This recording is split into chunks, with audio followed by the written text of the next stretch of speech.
All right, guys, so today really starts the beginning of the morality course, per se, the content anyway.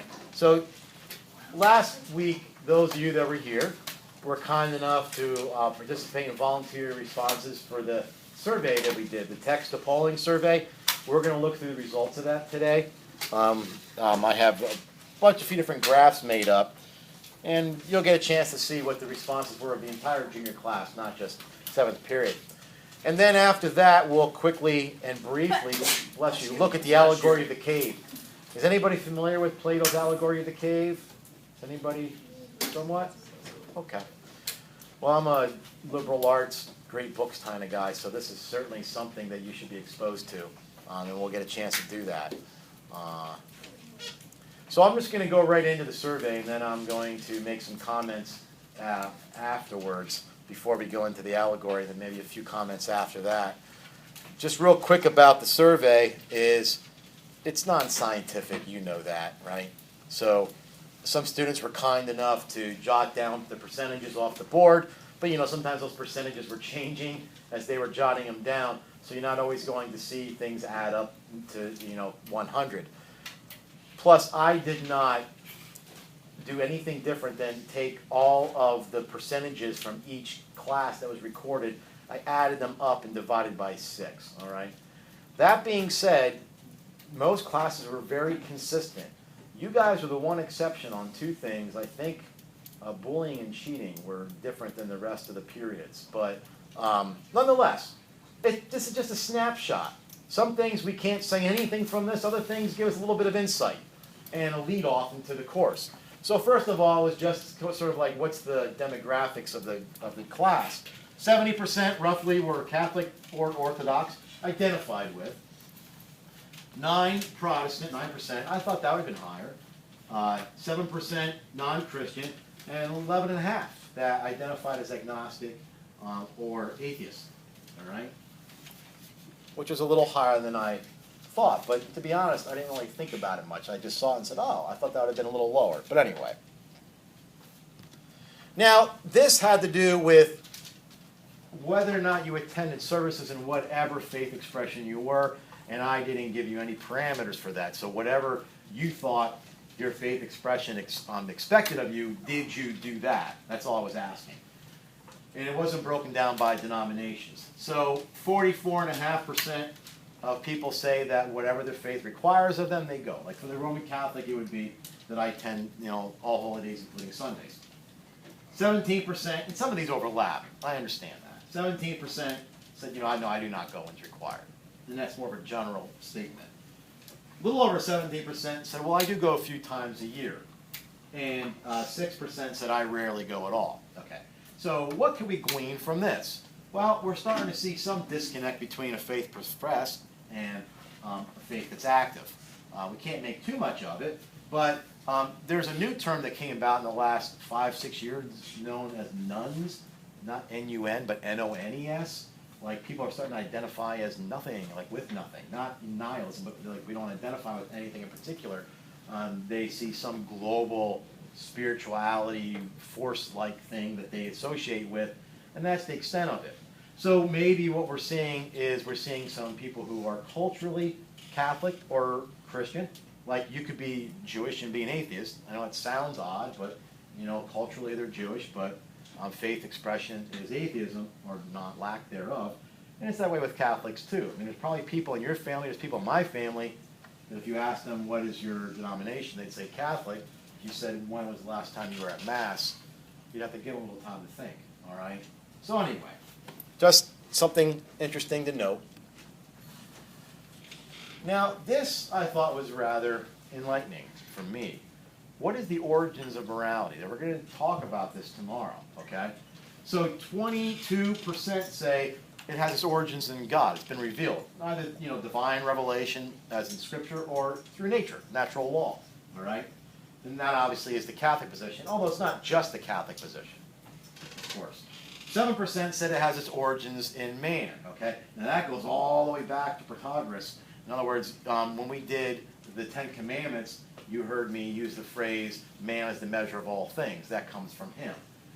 Aristotle pretty much squashed that argument, but nonetheless, morality has its origins in what man himself has determined.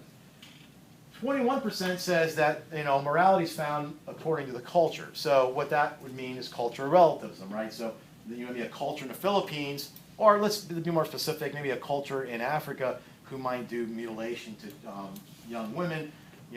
We think it's wrong, but that's their culture, so let's not be so judgmental. Let's not compare them to how people live in Iowa, speaking of the caucus today, right? So it really depends on the culture that somebody lives in, and we'll leave it at that.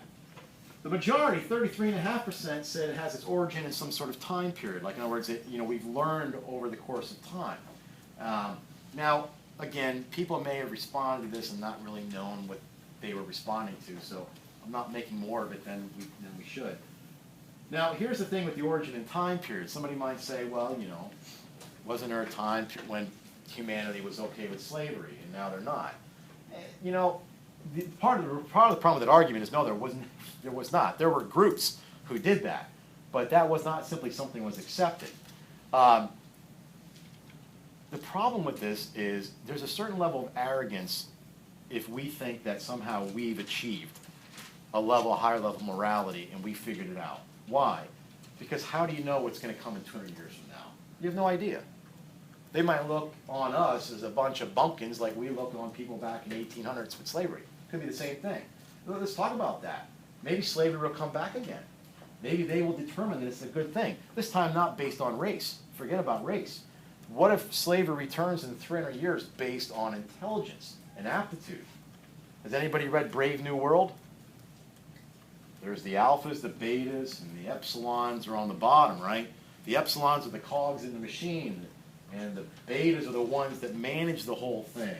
And the epsilons are quite glad that they are epsilons and not betas, because betas have to think so hard, and we're not good at that. So they have this caste system. Basically, it's a slavery system based on aptitude and IQ. Maybe not IQ per se, but aptitude. So we don't know. And the problem, so if you ever caught yourself saying, like, say, for gay marriage, come on, how can you not accept it? This is the 21st century, for God's sakes. It's not the, medieval times anymore. If you catch yourself talking like that, you fall in this group, okay? Now, what's the issue here? Outside of this, these three are all relativistic. You cannot believe in objective truth in any of those three categories. It's absolutely impossible. You can only say it's good because you've determined to be good. It's good because we accept it as good. Or it's good for us who live now. You can't say it's always been good. That's an issue, all right? So we're going to talk about relativism as we get into it. But nonetheless, just comments. I want to give you a flavor of where this course is going to go. Views on poverty, this really depends on how we interpret it. So you can't make any hard and fast, reflections off of this. The church might have something to agree or disagree with any of this. So for instance, 18% said, look, if an individual that was poor was given proper opportunity and education, they would rise out of there. That's probably true for some, right? It won't be true for everybody. Some people, you can give them all the opportunity in the world, and they're going to, they're going to just treat it with disdain, okay? Some people say, well, the poor are too dependent on government. Well, that is true for some, isn't it? I mean, that's not true of the entire population. And the Catholic Church warns against what they call a welfare state, because they say it'll sap the energies of people if you do, it's like anything else. If somebody does too much for you, you're going to do less and accept what they do. So there's always that struggle, okay? 14.5% basically say that they share some fault. Well, maybe, right? Not everybody makes great decisions. Okay, I'm not rich. I'm sure if I had made better decisions with my money and my education, perhaps I could have done something else. So there's some truth to that, right? And 23 and a third thought, or 0.3, that the system is stacked against them. Now the church would say that's absolutely true. Do you know, just in terms of financial success, let's just, because that's not success, but let's just say just in terms of financial success, do you know what the single greatest indicator for your future financial success is? Your parents' present financial success. Which also means that if you do not have family money, that is also the single most indicator for why you may not have it growing up. I mean, as you grow up. So there's something to be said for a system that works against people that can't seem to get out of the cycle, okay? So this is just an observation. There's really nothing that I would glean from that other than this is what people thought at the time. Now, this is terrific. And congratulations, you guys are the pro-life generation. That would not be a graph when I was in high school. It would be much, much more here, okay? So 56.5% believe that life begins at conception. 15.5% say, well, we do, but there should be an exception for rape. And we'll talk about that. It's a violent act. We'll talk about that when the time comes. Only 2%, 2.6% say that personhood begins at birth. And that's interesting because this is the laws of the United States right now. So only 2.6% of your classmates agree with the law in the United States. That should reflect itself in your civic duties in the future, don't you think? 9.6% said it's really impossible to know when life begins. Now we have current politicians in office that hold that belief. In fact, one said that it's above my pay grade to know when life begins. Let me just say now that if somebody holds that position, you need to direct them to a high school biology teacher. It's that simple. This is not a question when life begins. What's changed? The Catholic Church has been consistently against abortion. They've never, varied from that. What has changed between my generation and yours? Science. They have shown us incontrovertible evidence of what the Church has already taught. So now we can say, there's no way. It begins, if somebody says, well, it's still part of the woman, you still got to go back and talk to your high school biology teacher. You have a bad understanding of anatomy, okay? So I congratulate you on that. And may it continue, all right? Views on marriage. One man and one woman alone. 32.2%. That, by the way, is the Catholic Church's position. Not only the Catholic Church's, but that's its position. Any two people, 55%. And that's currently the law in the United States. Okay? Any consensual arrangement, 3.5% of your peers said that. So what would that include? Polyamory, polygamy, multiple people in the marriage, or here's one that you may never have thought of, serial marriages. In other words, why until death do we part? Let's say you get married when you're 26. Are you really going to be able to say exactly how you're going to think and where you're going to be in your life when you're 40? So why not make a 15-year commitment? And when that time comes up, if you want to part amicably, so do it. And if you'd like to go for another 10 or whatever you determine, go ahead and do that. That would be a consensual agreement. We don't hear anything like that, but I don't know why quite yet. 2.6% said marriage should not even exist. Just, get rid of the whole institution, let people develop whatever they want to develop, and let them call it what they want to call it, okay? Now, just again, to give you a flavor of where this course is going, this first column, one man and one woman, and marriage should not exist, are the only two reasonable choices. The ones in the middle, they have no basis in reasoning. For instance, if we say it could be two men or two women, the biggest question comes up immediately, why two? Well, it's always been that way. It's always been a man and a woman. You switch that one. Why are we keeping two? So I'll have, and again, rather than just make the Catholic argument, now nobody talks to the LGBT community, right? There's no spokesperson. But I'll bring, videos of journalists and activists who, quite frankly, make the argument that we're making, that this is the only alternative. For instance, the one woman I'm thinking of, and I can't remember her name right now, okay, we know two men can't have a baby, right? They'd have to get an egg donated somewhere, and somebody would have to be a surrogate. It's the only way it's going to happen. I know, I'm not worried about adoption. I'm talking about, it has something to do with their genetics, okay? Two women, they're going to have to find a sperm donor. So the one woman I'm thinking of, she was originally in a relationship with a woman, and her brother donated sperm that her girlfriend carried the child to term. They then broke up. Now there's 3 of them, and she's remarried to somebody who was in another relationship, and they have 3 kids between them, but there's like 5 parents, if I have the story right. And if her point, and it's a valid point, why do I have to pick 2 people to put on a birth certificate? She goes, that's ridiculous. She goes, my birth certificate should say whatever I want it to say. Which she goes, I want to be honest. Homosexuality cannot stop here. It has to stop here.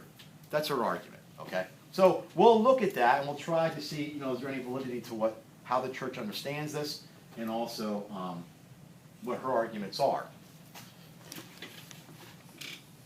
Let's see what else. Sexual morality. Now, 81% of your classmates said that we think of other people before ourselves, and that's a good thing. I'm really glad to hear that. 42% said that they're sexually involved. They're involved in sexual morality. And again, I didn't clarify what exactly I meant by that. Okay, and the majority said not. Now, why would I juxtapose these two next to each other? Well, for instance, if I were to say, I don't love you, what's the opposite of love? I don't love you. Hate. That's what I would have said in high school, so I'm not trying to play gotcha, right? But that's not the opposite of love. If love is to do what's best for you, for your sake, then the opposite of that is to do what's the best for me, for your sake. In other words, I'm using you. That's the opposite of love. So the minute, first of all, any extramarital sexual relations, not just premarital sex, but, adultery, any of those things, there's not a Christian denomination that I'm aware of on the planet Earth that doesn't call it a sin. I'm unaware of any single denomination, so I don't care what the background is.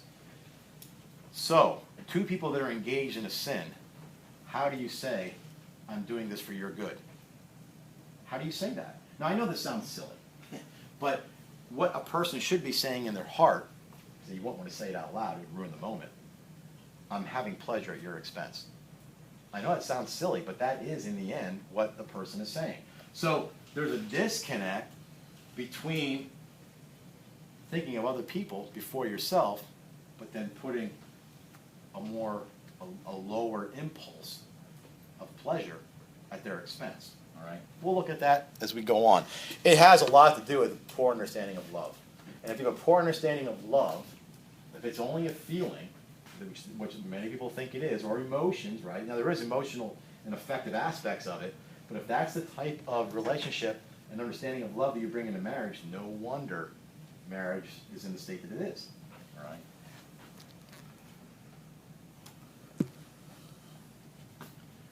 Bullying. 80% said we're good people, but 60% said we bully or make fun of other people. Would you think somebody who bullies or makes fun of other people, would you call them a good person?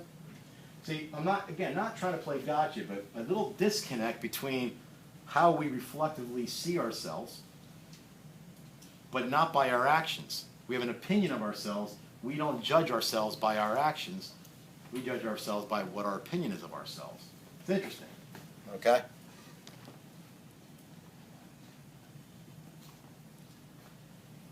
Cheating. 96% of the students said we respect our teachers, but 80% said that they have cheated this year on an exam or a quiz. Now, I don't know, I didn't qualify what is disrespect of teachers. Maybe somebody thought, well, mocking them in front of their face. But I would think a lack of integrity in a relationship ought to count for something in that. So a little bit of a disconnect. A little bit of a disconnect. Do you have your hand up, honey? Yeah, go ahead. I'm sorry. I wasn't sure if you were just... Lying. 80%, once again, consider themselves to be good people.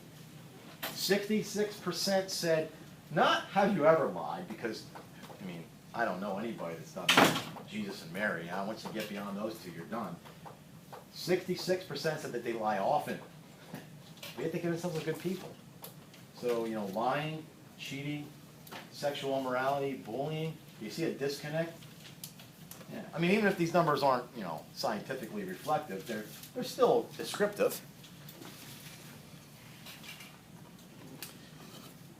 So here is what I thought to be the silver lining. When I asked both Catholics and non-Catholics, I just broke them in those two groups. I said, are you open to what the church has, open to understand how the church teaches and what the church teaches? 30% of Catholics and 18.3% of non-Catholics. And only 2.6 or so % in each group said, I'm going to disagree with most. Okay? So that means about half of the class is going to be open to what the church has to teach. And I'm going to seize that. So here's my little spiel before we show you the cave allegory and give you a few notes, is first of all, just my general impression, not of any one of you individuals, but just as a general population, most people have a thimble's worth understanding of what the church teaches and why. But yet they're critical of it, okay? So, for instance, they couldn't, if I were to bring up like homosexuality, what do you think the church's view on homosexuality? I probably would hear something like, well, I know the church doesn't like gays. You know, that's not true, but that'd be the first thing out. Well, they won't let them get married. They're discriminating against them. Okay, keep going. That's probably about it. Why is that? Because it's in the Bible somewhere. I don't think anybody can probably get too far beyond all that. But yet they'd be very critical of the church. And here's been my impression. People are hypercritical of the Catholic Church and its teachings. But they accept and swallow whole whatever the culture gives them. I think that's terrible. You know, so we'll talk tomorrow about open-mindedness, right? Open-mindedness is great. If this means open-mindedness, I'm all for it, okay? But open-mindedness is like an open mouth, said G.K. Chesterton. You keep it open only to close it on something solid, right? You wouldn't walk around with your mouth. I mean, could you imagine if you were down at lunch table and somebody said, close your eyes, open your mouth? I don't think so. You know, I don't think so. Then why are we doing this with morality in our minds? In other words, some people think, well, I like to think for myself. But if I were to ask probably 5 or 6 questions, could probably show how you line up, I don't mean you or you, I mean as a general population, how you line up perfectly with the culture. So do you feel unique? Or are you just dead wood flowing down the stream? Or are you going to stand up on your own and try to understand on a different level? So I could see why people see the church as rules and then have a reaction against that. Could you imagine if you didn't know why there were stop signs out in the street and all you did is you're sick and tired. Every time I come to a stinking intersection, there's one of these damn red signs on a pole. That's all. This government, all they're doing is tell me where I can and can't go and start. Until you understood how these stop signs help the control and flow of traffic and public safety, then you might argue why that stop sign should be here or there, but you would get the concept, right? So that's what I'm after here in morality. Now, the difference is that morality, unlike most of the other stuff that you will learn in your lives, is really, it's based on some choices you've made personally, right? So you've made some really deep personal choices, and these things are not a flavor of ice cream. These are things that you thought hard about, possibly, or you've accepted at least. And if then somebody challenged those choices, what are they doing? They're challenging you, okay? So we're going to have reason-based arguments. Yes, this is the faith, and this is the Catholic faith that I'll be delivering to you. What I'm going to show you is there's no distinction. There is a distinction. There's no conflict between reason and faith. So what we're going to do is look at the human person. We're going to look at the design of the human person. And then we're going to say, does